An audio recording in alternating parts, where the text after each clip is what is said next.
So there I was, on a lazy Saturday afternoon, sipping coffee in my best friend Jake's kitchen.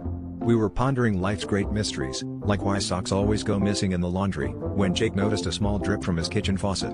"Let's fix it," he said, with the confidence of someone who once watched a YouTube tutorial about plumbing.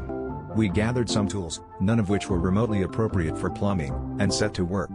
After a few minutes of twisting and turning everything but the right valve, we heard a sudden whoosh and, like a scene from a slapstick comedy, water gushed everywhere. Rather than panic, we did what any sane adults would do.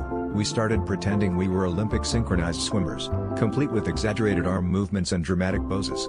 Just as we executed a perfect water ballet finale, Jake's wife walked in, clapped slowly, and said, "I always knew you two were dripping with talent."